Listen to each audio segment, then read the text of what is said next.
આ પ્રેસ કોન્ફરન્સના માધ્યમથી અમે આ નીટનું જે પેપર ફૂટ્યું છે એના માટે આમ આદમી પાર્ટી એક આગામી પ્રોગ્રામ જાહેર કરે છે. નીટ સત્યાગ્રહ કરીશું. નીટ સત્યાગ્રહના માધ્યમથી અમે ગુજરાતની અંદર આ જે પેપર ફૂટ્યું છે એના અન્યાયની સામે અમે લડવા માટેનો એક પ્રોગ્રામ જાહેર કરી રહ્યા છે.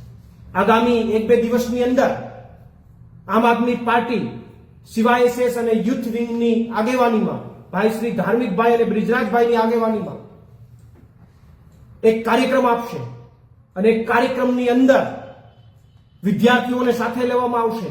આમ આદમી પાર્ટીના કાર્યકર્તાઓ સીવાયએસએસ અને યુથ વિંગના કાર્યકર્તાઓ જોડાશે અને આ કાર્યક્રમની અંદર વિદ્યાર્થીઓ શહેરમાં કે ગ્રામ્ય વિસ્તારોમાં અલગ અલગ જગ્યાએ ગુજરાતમાં ઠેર ઠેર 4 રસ્તાઓ ઉપર ભેગા થઈ અને જાલ મૂડી વેચવાનો કાર્યક્રમ કરશે. સાંકેતિક વિરોધ નોંધાવશે. શું કામ જાલ મૂડી વેચવાનો કાર્યક્રમ? શું કામ? કારણ કે વિદ્યાર્થીઓના સપના હતા ડોક્ટર બનવાના, વાલીઓના સપના હતા ડોક્ટર બનવાના. આ નીટની પરીક્ષા રદ થવાના કારણે એના સપનાઓ રોડાઈ ગયા છે. એ ક્યાં જઈને ઉઠશે? ફરીથી પરીક્ષામાં સારું પરફોર્મન્સ આપી શકશે કે એને કોઈ ખબર નથી.